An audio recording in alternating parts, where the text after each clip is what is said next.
જય માતાજી, રાધે રાધે. તો અત્યારે અમે નીકળી ગયા છીએ બેચરાજીથી ભાવનગર જવા માટે. પપ્પા અમને બસ સ્ટેન્ડ મૂકવા આવે છે.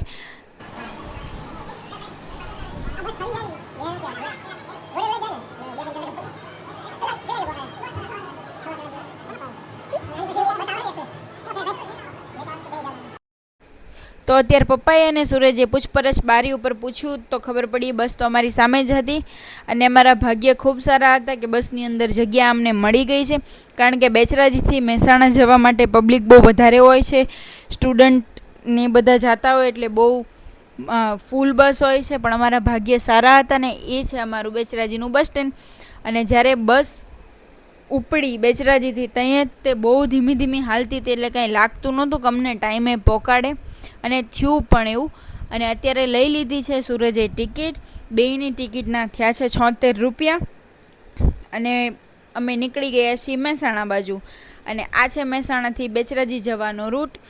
અને બસ ધીમી હાલતી તે ઉપરથી લાગતું હતું કે ભાઈ ટાઈમે તો નહીં જ પહોંચાડે. અને એ અંદાજો અમારો સાચો પડ્યો. અને અમે અડધેથી લઈ લીધી છે હવે રિક્ષા. અને આ ભાઈ રિક્ષા તો 80 હકવે છે. અને રિયલમાં 80 હકવે છે, તમે જુઓ. કારણ કે અમારી બસ 25 કિલોમીટર હાલી ત્યાં ખોટવાઈ ગઈ હતી. કાંક ગરમીના લીધે એ ચાલી નહોતી શકી આગળ, એટલે 25 કિલોમીટર અમે રિક્ષામાં આવ્યા. તમે જુઓ, સૂરજ આગળ બેઠા છે, હું પાછળ બેઠી છું, એટલે મેં 25 કિલોમીટર તો રિક્ષામાં જ આવી ગયા છીએ. અને અત્યારે પહોંચી ગયા છીએ અમે મહેસાણા. સૂરજે બેયની પૈસા આપી દીધા છે, બંનેના 30 રૂપિયા, એટલે 60 રૂપિયા. અને હવે જશું અમે મહેસાણાના બસ સ્ટેન્ડમાં. મહેસાણા બાજુ રણ નજીક આવી જાય છે, એટલે ત્યાં ગરમી ખૂબ વધારે પડે છે, ભાવનગર કરતાં પણ વધારે. અને અત્યારે અમે આવી ગયા છીએ મહેસાણા બસ સ્ટેન્ડની અંદર. પણ ગરમી ખૂબ હતી, ત્યાં કાંઈ બેસી શકાય એવું હતું નહીં, પંખો ચાલુ હતો છતાં પણ એટલી ગરમી લાગતી હતી. અને આ છે મંદિર.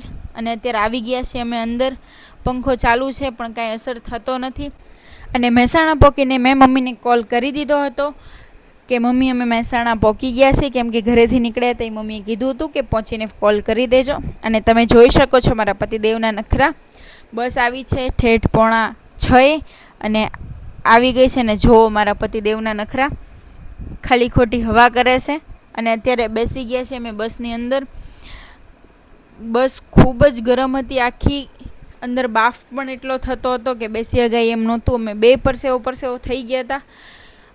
અને અત્યારે લઈ લીધી છે ટિકિટ, કેમ કે અમે ઓનલાઈન બુક કરાવી છે, એટલે PNR નંબર ખૂબ જરૂરી છે. એટલે કંડક્ટર કાકા એ લેવા આવ્યા હતા. અને અત્યારે નીકળી ગયા છીએ અમે મહેસાણાથી. હવે ડાયરેક્ટ અમદાવાદ મળીશું.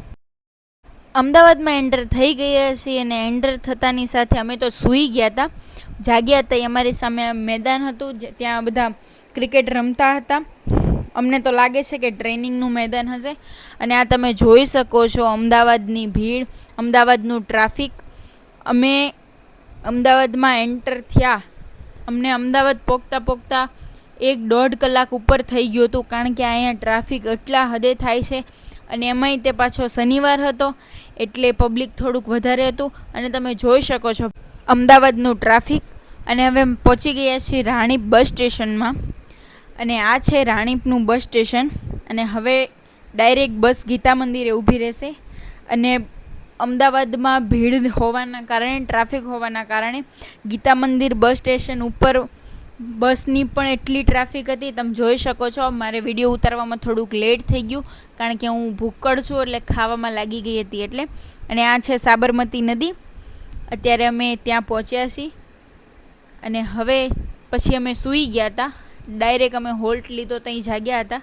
અને આ છે તોરણ રેસ્ટોરન્ટ. અત્યારે અમે જઈએ છીએ, થોડું ફ્રેશન અપ થઈ જાય, પછી કાંઈક નાસ્તો વાસ્તો કરવી, કારણ કે ભૂખ લાગી હતી. ગીતા મંદિરે બસ નહોતી ઊભી રહી, ટ્રાફિકના કારણે ખૂબ લેટ થઈ ગયું હતું. એટલે કંડક્ટર કાકાને પૂછ્યું, એટલે એમને ના પાડી હતી કે અહીંયા નહીં ઊભી રહે. એટલે ડાયરેક્ટ અહીંયા હોલ્ટ લીધો છે. એટલે સૂરજે કાંઈક તો ઓર્ડર કર્યું છે, મને કાંઈ નહોતું ખબર કે આનું નામ શું છે. એટલે મેં ટેસ્ટ કર્યો. અને મારા પતિદેવ એવું દેખાડવા માંગે છે કે આ ડીશ મેં છે ને એકલી જ ખાધીશ, પણ સાચે એવું કાંઈ છે નહીં. એ ખાઈને બેઠા, પછી તે એને વિડીયો ઉતારવાનું ચાલુ કર્યો કે જો આટલી ભૂખણ છે, પણ એવું કાંઈ છે નહીં. અમે બેએ સાથે મળીને ખાધું હતું.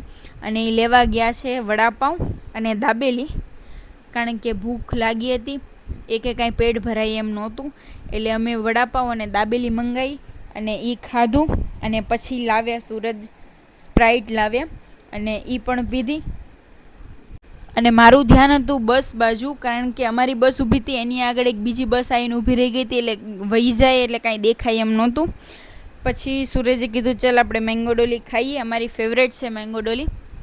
એટલે સૂરજે બે માટે મેંગો ડોલી લીધી, બંને વચ્ચે એક લીધી, કારણ કે ભૂખ નહોતી, ખાઈ લીધું હતું એટલે.